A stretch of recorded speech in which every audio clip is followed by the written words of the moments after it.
qui justifie votre silence et aujourd'hui les gens sont surpris de voir votre réaction qui a même fait parler les gouverneurs des provinces. Est-ce que vous avez un problème avec les gouverneurs, soit avec Maître André parce qu'il est nommé? Vous êtes jaloux? Bon, alors je commence. Là, vous m'avez posé des questions au même moment. Qu'est-ce qui justifie mon silence depuis tout ce temps? Nous sommes avocats et parlementaires et m'occupe plus de mes électeurs. Et aussi, ces derniers temps, je pense que nous avons fait tout ce que nous avons pu faire comme députés. Tout le monde a compris notre rôle au sein de l'Assemblée provinciale. Alors, lorsque les autorités disent que nous devons nous taire, qu'est-ce que vous voulez? C'est pourquoi je ne parle plus de la politique ces derniers temps.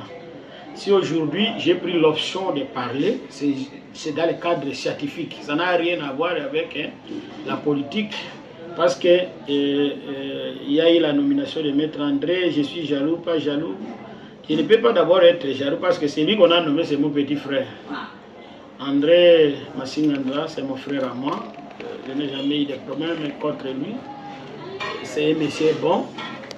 Je ne suis pas non plus contre le gouverneur Bakomit. Moi, je suis contre les systèmes qu'on veut instaurer au niveau de la province du Haut-Touélé. Les systèmes qui laissent à désirer. Si j'ai pris au moins l'option de parler aujourd'hui, c'est par rapport à cette nomination-là. Mais ce n'est pas la nomination qui m'inquiète le plus. C'est la procédure qui a été viciée. On a nommé des animateurs dans une structure qui n'existe pas. L'inspection provinciale des finances n'existe pas dans notre province ici.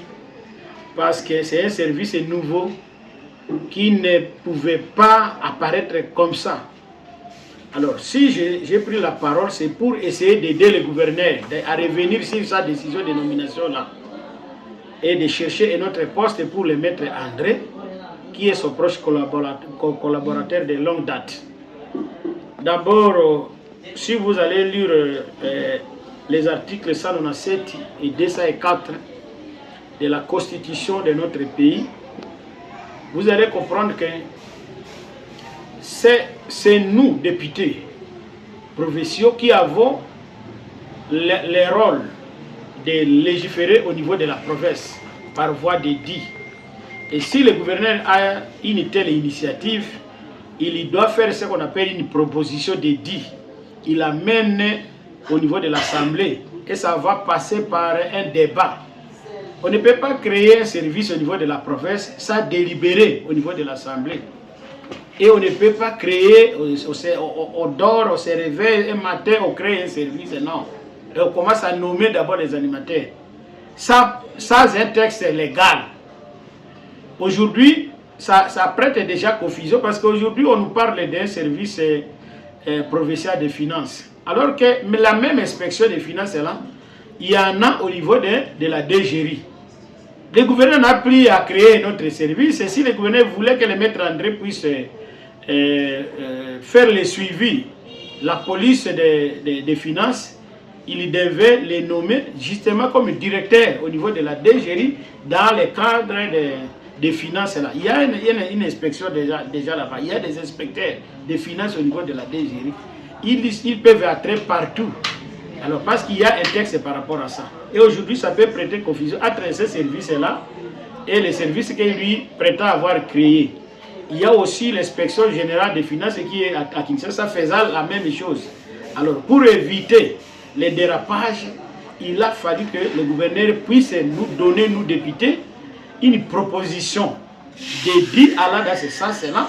On a fait un débat au délibéré au niveau de la plénière pour voir les conséquences. Parce qu'aujourd'hui, si on a nommé mon frère André, on les nomme maintenant, on ne nous dit pas quel est son rôle exact, ses limites, quel est le budget qu'on doit employer pour lui qu'on vient de nommer un service qui n'a jamais fait l'objet de débat. Parce que nous venions de voter le budget de 2026.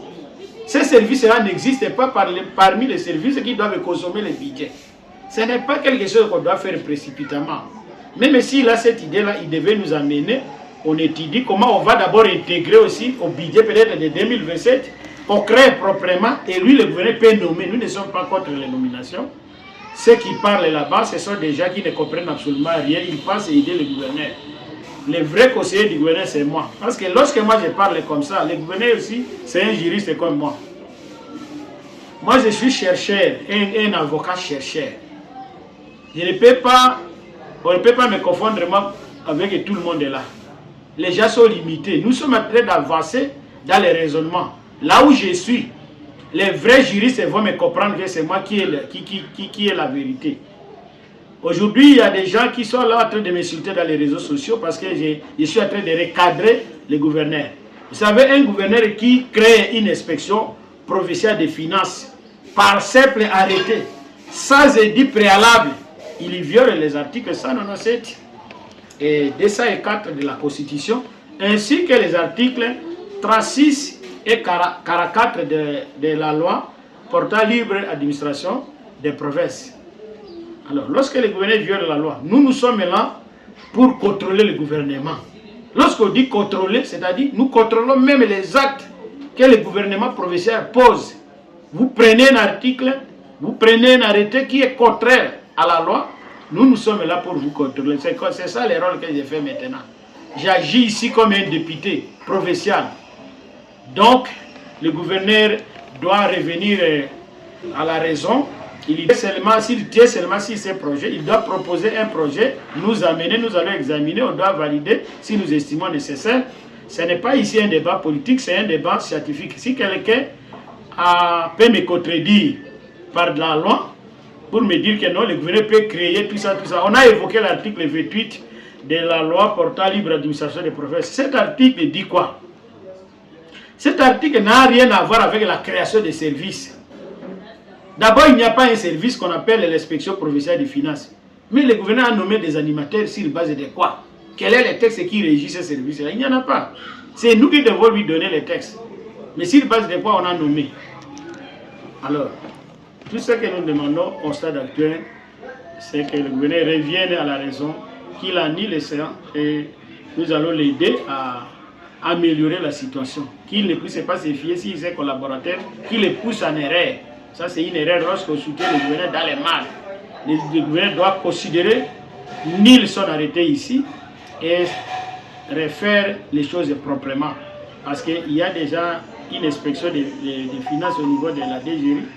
Il y en a un autre au niveau de Kinshasa. On a pris besoin d'un autre. Mais si nous estimons nécessaire, nous allons faire le débat devant les élus légitimes du peuple congolais. Je dis. Honorable Madjelou, vous êtes avocat chercheur. Quelle est la conséquence juridique de toutes ces dispositions que vous avez évoquées? La conséquence juridique, par exemple, de l'arrêté que je viens de dire là, est que c'est une violation de la loi.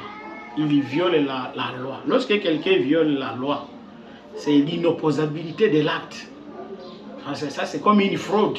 On a nommé quelqu'un par fraude. Ça, c'est un texte légal. Quel est le texte légal qui régit ça? Il n'y en a pas. Le gouverneur n'a pas la compétence. Le gouverneur est incompétent pour nommer, pour créer des édits. Parce qu'il faut, les services provinciaux doivent être créés par des édits. Mais ce n'est pas à lui de voter les édits, c'est à nous, députés. Même s'il a l'idée, il nous donne nous. C'est à nous de délibérer ça. Et si nous validons, il peut maintenant nommer. Lui, il organise, il exécute ce que nous allons lui donner. C'est ça. Dans votre écrit que vous avez fait récemment sur WhatsApp, nous avons vu que vous avez aussi fait allusion de l'ordonnance présidentielle normale des gouverneurs de province. Qu'est-ce que vous voulez dire par là? Si nous nous référons à des ordonnances normales des gouverneurs de province, ce n'est même pas moi qui ai écrit ça, c'est Sauté qui ont fait allusion à ça. C'est-à-dire, le gouverneur a agi parce qu'il a eu l'ordonnance du président de la République. C'est-à-dire, pour eux, si le gouverneur a été validé par l'ordonnance du président de la République, il peut maintenant commencer aussi à créer des services provinciaux. C'est ce qu'il passe. Or, l'article 28 qu'ils ont évoqué là-bas, l'article 28 veut tout simplement dire que le gouverneur est le coordonnateur de tous les services de l'État au niveau de la province, y compris les services nationaux. Tout le monde qui vient de Kinshasa envoyé à la province, il doit être mis à la disposition du gouverneur. c'est-à-dire pour garder l'unicité de l'État. Le gouverneur doit contrôler et à un certain niveau, même les services déconcentrés. Si un administrateur du territoire est commun des gars, le gouverneur peut avoir un mot à dire parce qu'il est le représentant du chef de l'État. Donc ici, je ne suis ni contre le gouverneur, moins encore contre mon frère qu'on venait de nommer, mais je suis un gardien du temple. Moi, je suis le gardien du temple. Si je ne recadre pas la situation ici, alors les générations futures vont hériter de faussetés. Ça va constituer une jurisprudence, une fausse jurisprudence. Je rappelle que vous êtes le député élu de la circonscription électorale de Wamba et avocat chercheur. Est-ce que vous avez un message à lancer à la population du Haut-Touélé?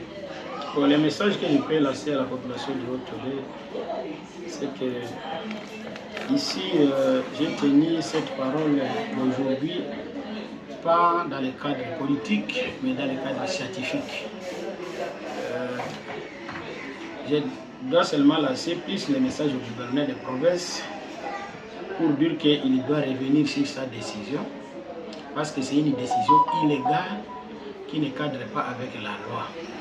S'il a besoin de créer ce service-là, qu'il fasse un projet de loi, un projet de dit, il envoie à l'Assemblée provinciale, nous allons délibérer, et si nous estimons nécessaire, nous allons toujours valider. Donc ici, c'est pour aider la province que j'ai pris la parole, parce qu'on ne peut pas laisser l'erreur continuer, alors que nous avons des têtes passantes telles que nous sommes là.